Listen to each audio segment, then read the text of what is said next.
So, something that I didn't mention, but I had thought of with the Venus of Dolni Vestonice. Um, it did occur to me that when I was looking this up, the context of the Venus of Dolni Vestonice is apparently within a larger, broader culture of carving figurines. So the other Venuses of this apparent culture are all carved from ivory or some kind of stone. There were probably wood ones which are lost, um, but the fact that at Dolmi Vestonice you have a very large number of burnt clay balls indicates something to me. What this indicates is that basically they're producing objects like this, probably somewhat larger than this, but basically dried clay balls. And then they're coming in and they're carving them. So they're not actually working wet clay. Very possibly. Very, very, very plausibly. What they're doing is they are producing a material that is very nice to carve, very easy to carve. And they're doing this on purpose. A mammoth tusk, well, you have to go get a mammoth, you know, um, stone, you have to go find it or quarry it. Clay, this is really nice.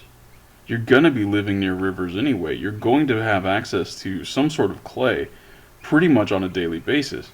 You can just grab a couple handfuls of this, make a ball of it, set it out to dry, come back, and then carve your figurines. And if you have thousands of them at one site, that indicates to me that there's a real industry here of dried clay figurines. But the majority of them, as I continue to note, would have just been lost to archaeology because this material is not going to handle the weather. If so, like, we have very, very, very, very little in the way of wood and leather artifacts from half of this long ago, right? This material will deteriorate in water far faster than wood or leather will. Okay. So, it's not strange that we don't have any of these.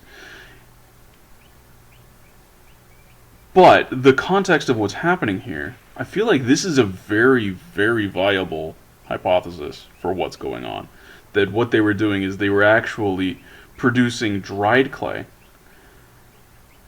and they weren't even working the clay into anything really. They were just making um, like bowls of it that they would come in and then sculpt, because that's the culture that they have. They have the culture of sculpting to produce the objects, of carving into uh, a piece of raw material.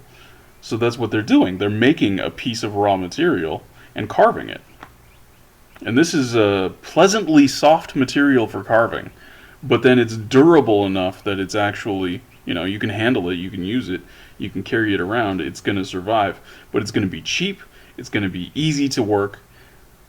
This might be kind of your economy version of the ivory carvings. Like ivory and stone might be more high end. So we might actually have some sort of economic differentiation in this culture, even at this point. Or it could just be that this community was like, hey, you know what? This shit is cheap as hell. Let's do it with this only. And it might have just been a localized thing. I have no idea. I don't. But I feel like that's a reasonable hypothesis. Because really, when you look at, if you look at the Venus of Dolni Vestonice, it looks like a carved object. it doesn't look like it was worked as wet clay. Like the way that everything is done, like they might have like used a little bit of moisture to kind of like polish it at the end, which again, that's a really nice property of clay. Like, that's not going to destroy the object, but just a little bit of moisture, even just on your fingers, and just kind of like you can smooth corners really nicely, or like give it a nice burnished surface really, really easily. That's very plausibly, I think, what was going on there.